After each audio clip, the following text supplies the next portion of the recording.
അനൂപ് ദാസും നമ്മുടെ മാതൃഭൂമി സംഘത്തിനൊപ്പം അയോധ്യയിൽ തന്നെയുണ്ട്. Anoop Das, good morning. ഈ വിശിഷ്ടാതിഥികളും ഒരുക്കങ്ങളും സുരക്ഷാ ക്രമീകരണങ്ങളും ഒക്കെ ഉള്ളതിന് പുറമെ തന്നെ അവിടെ ഭക്തിസാന്ദ്രവും സംഗീത സാന്ദ്രവുമായ ഒരു അന്തരീക്ഷമാണല്ലോ. അവിടെ സംഘങ്ങളായി പാട്ടും നൃത്തവും ഭക്തിസാന്ദ്രമായ നാമജപങ്ങളും ഒക്കെ നടക്കുന്നുണ്ടോ?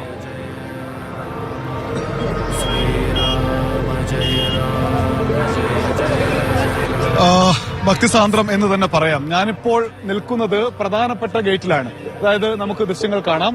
ഈ വഴിയാണ് രാമക്ഷേത്രത്തിലേക്ക് പൊതുജനങ്ങൾക്ക് പ്രവേശനം ലഭിക്കുക. ഇന്നില്ല, നാളെ മുതലാണ് ജനങ്ങൾക്ക് ഇതുവഴി പ്രവേശനം. പക്ഷേ ഇപ്പോൾ നമുക്ക് ദൃശ്യങ്ങളിൽ കാണാവുന്നത് പോലെ മാധ്യമങ്ങളും ഒപ്പം പോലീസ് അർദ്ധസൈനിക വിഭാഗവും മാത്രമാണ് ഉള്ളത്. അതിന്റെ കൂടെ തന്നെ രാജ്യത്തിന്റെ പല ഭാഗത്തു നിന്നുമുള്ള കുറച്ചേറെ ആളുകൾ, സർ ലൈവ് 1 മിനിറ്റ്, കുറച്ചേറെ ആളുകൾ ഇവിടേക്ക് എത്തിയിട്ടുണ്ട്. പോലീസുകാരുടെ കർശന സുരക്ഷാ പരിശോധനയുണ്ട്. ഒപ്പം നമുക്ക് ചില മലയാളികളെയും ഇവിടെ കാണാൻ പറ്റുന്നുണ്ട്. നമസ്കാരം. നമസ്കാരം. എവിടുന്നാ വരുന്നത്? തിരുവനന്തപുരം. എവിടെയാ? കോവളത്തിനടുത്ത്. എങ്ങനെ എവിടത്തേക്ക് എത്തിയത്? By train. ബൈക്കിലാ? ട്രെയിനില്ല. ഒറ്റയ്ക്കാണോ അല്ലെങ്കിൽ ഒരു സംഘമാണോ വന്നത്? അല്ലല്ല, ഒറ്റയ്ക്ക് വന്നത്. ഇന്ന് തിരിച്ചു പോവോ? അതല്ല, നാളെ ദർശനം കഴിഞ്ഞിട്ടേ പോകുന്നുള്ളൂ. നാളെയൊക്കെ നല്ല തിരക്കായിരിക്കും തോന്നുന്നു. അതെ അതെ, പാസ് ഇല്ലാത്തതുകൊണ്ട് ഇന്ന് കയറ്റി വിടുന്നില്ല. അതെ, പാസില്ലാത്ത, അദ്ദേഹം പറഞ്ഞ പോലെ തന്നെ പാസില്ലാത്ത ആരെയും ഇവിടെ നിന്ന് അകത്തേക്ക് കയറ്റി വിടുന്നില്ല. ഇവിടെ തന്നെ നിൽക്കുന്നതിന് വേണ്ടി പാസ് ആവശ്യമായിട്ടുണ്ട്. ഒപ്പം തന്നെ ഇന്നലെയൊക്കെ നമ്മൾ ഈ റോഡ് രാംപത്താണ്, രാമന്റെ പാതയാണ്. ഈ പാതയിൽ ഇന്നലെയൊക്കെ വലിയ ആൾക്കൂട്ടമായിരുന്നു. ആളുകൾ ഇങ്ങോട്ട് ഒരുപക്ഷെ 100 കണക്കിന് പേർ ഒരേ സമയം ഇങ്ങോട്ട് എത്തിക്കൊണ്ടിരിക്കുന്നതിന്റെ കാഴ്ച നമുക്കുണ്ടായിരുന്നു. പക്ഷെ ഇന്ന് കർശന നിയന്ത്രണം ഉള്ളതിനാൽ ഈ വഴിയിൽ കൂടുതൽ ആളുകളെ കാണാൻ പറ്റുന്നില്ല. എന്തെന്നാൽ പ്രധാനമന്ത്രി നരേന്ദ്രമോദി, ഒപ്പം തന്നെ മുൻ രാഷ്ട്രപതി, മുൻ ഉപരാഷ്ട്രപതി, ഒപ്പം രാജ്യത്തെ പ്രധാനപ്പെട്ട രാഷ്ട്രീയ നേതാക്കൾ, പ്രത്യേകിച്ച് BJPയുടെ മുഖ്യമന്ത്രിമാർ, ഒപ്പം വ്യവസായ പ്രമുഖർ മുകേഷ് അംബാനിയും ഗൗതം അദാനിയും എല്ലാം ഇവിടേക്ക് എത്തുന്നുണ്ട്. ഈ പ്രധാനികളുടെ സുരക്ഷ ഒരു വിഷയമായി തന്നെ നിൽക്കുന്നു. അതുകൊണ്ട് UP പോലീസും അർദ്ധസൈനിക വിഭാഗവുമെല്ലാം അതിശക്തമായ സുരക്ഷാ ക്രമീകരണങ്ങളാണ് ഇവിടെ ഒരുക്കിയിട്ടുള്ളത്. നമുക്ക് ദൃശ്യങ്ങൾ കാണാം. ഈ രാമത്തിലാകെ ഇരുഭാഗത്തും പോലീസും അർദ്ധസൈനിക വിഭാഗവും ഉണ്ട്. ഒപ്പം മാധ്യമപ്രവർത്തകരും വളരെ കുറച്ച് ഭക്തരും മാത്രമാണ് ഇപ്പോൾ ഇവിടെ ഉള്ളത്. രാജ്യത്തിന്റെ വിവിധ ഭാഗങ്ങളിൽ നിന്നും ഭക്തജനങ്ങളുടെ സംഘം നേരത്തെ തന്നെ അയോധ്യയിലേക്ക് ഒഴുകിക്കൊണ്ടിരിക്കുകയായിരുന്നല്ലോ അനൂപ് ദാസ്. അവരൊക്കെ ഏതൊക്കെ ഭാഗങ്ങളിലാണ് തമ്പടിച്ചിട്ടുള്ളത്?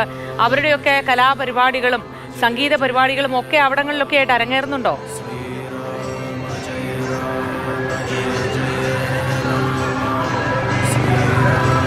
രാജ്യത്തിന്റെ പല ഭാഗത്തു നിന്നുള്ള കലാസംഘങ്ങൾ ഉൾപ്പെടെ എത്തുന്നുണ്ട്. ഇവിടെ ഈ റോഡിന്റെ കുറച്ചപ്പുറത്ത്, ഇവിടെ നിന്ന് ഏതാണ്ട് 1 കിലോമീറ്റർ അപ്പുറത്തുള്ള ഭാഗത്ത് മുതൽ ഇരു ഭാഗങ്ങളിലും കലാപരിപാടികൾ ഇപ്പോൾ അവതരിപ്പിച്ചുകൊണ്ടിരിക്കുന്നുണ്ട്. അത് പല സംസ്ഥാനങ്ങളെ പ്രതിനിധീകരിച്ച് വന്ന ആളുകളാണ് ഇവിടേക്ക് എത്തിയുള്ളത്. അതിന്റെ ദൃശ്യങ്ങൾ കൂടി നമുക്ക് ലഭ്യമാക്കാൻ കഴിയും അല്പസമയത്തിനകം. അതേസമയം ഇവിടെ നോക്കൂ, ഈ പ്രധാനപ്പെട്ട വഴി, രാമക്ഷേത്രത്തിലേക്കുള്ള പ്രധാനപ്പെട്ട വഴി അലങ്കരിച്ചിരിക്കുന്നു. പൂക്കൾ കൊണ്ട് ഇന്നലെ മുതൽ അലങ്കരിച്ചിട്ടുണ്ട്. ഒപ്പം പൂക്കൾ കൊണ്ട് എഴുതി വെച്ചിട്ടുണ്ട്. ഒപ്പം ഇവിടെ മുതൽ അങ്ങോട്ട് ക്ഷേത്രം വരെ വലിയ തോരണങ്ങളോടെ, വലിയ ആഘോഷത്തിന്റെ ചിത്രം നമുക്ക് ലഭിക്കുന്ന രീതിയിൽ വലിയ തോരണങ്ങളൊക്കെ ചേർത്ത് വെച്ച് ഒരു ആഘോഷ പ്രതീതിയുണ്ട്. മാത്രവുമല്ല, ഇന്ന് വൈകിട്ട് പ്രധാനപ്പെട്ട ആളുകൾ, ക്ഷണിക്കപ്പെട്ട ആളുകൾക്ക് ഒരുപക്ഷെ ക്ഷേത്ര ദർശനം നടത്താനുള്ള അവസരമുണ്ടാകും. പൊതുജനങ്ങൾക്ക് ക്ഷേത്രത്തിനകത്ത് കയറാനും ദർശനം നടത്താനുമുള്ള അവസരം നാളെ മുതൽ മാത്രമാണ്. അടുത്ത ഒരാഴ്ചക്കാലം വലിയ തിരക്കുണ്ടാകും എന്നാണ് ക്ഷേത്ര ട്രസ്റ്റ് അറിയിച്ചിട്ടുള്ളത്. അതുകൊണ്ട് തന്നെ 27-ന് ശേഷം മാത്രം കൂടുതൽ ആളുകൾ ഇവിടേക്ക് വരാനുള്ള തീരുമാനമെടുത്താൽ മതി എന്നൊരു നിർദ്ദേശവും നൽകിയിട്ടുണ്ട്. എന്തായാലും പ്രാണപ്രതിഷ്ഠയ്ക്ക് എല്ലാ ഒരുക്കങ്ങളും പൂർത്തിയായി.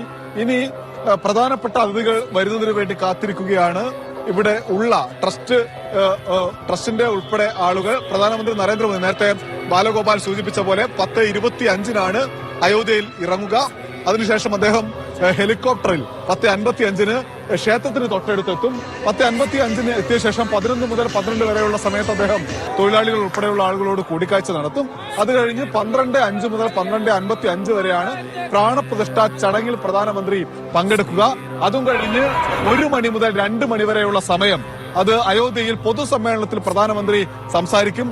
പൊതുസമ്മേളനത്തിൽ സംസാരിക്കുക എന്ന് പറഞ്ഞാൽ ആ പ്രസംഗം വളരെ പ്രധാനപ്പെട്ടതാണ്. 2024 ഈ വർഷത്തെ ലോക്സഭാ തിരഞ്ഞെടുപ്പ്, ആ ലോക്സഭാ തിരഞ്ഞെടുപ്പിന് മുന്നോടിയായി പണിതിരക്ത ക്ഷേത്രം വളരെ വേഗത്തിൽ ഉദ്ഘാടനം ചെയ്യുകയാണ് ചെയ്തത്. ഇത് മോദിയുടെ ഷോയാണ് എന്ന് പ്രതിപക്ഷം ആരോപിച്ചിട്ടുണ്ട്. എന്തായാലും രാഷ്ട്രീയമായ ചില പ്രസ്താവനകളോ അതല്ലെങ്കിൽ രാഷ്ട്രീയമായ ചില വരികളോ ഒക്കെ ഉൾപ്പെടുന്നതാവും പ്രധാനമന്ത്രിയുടെ പ്രസംഗം എന്ന കാര്യത്തിൽ യാതൊരു തർക്കവുമില്ല.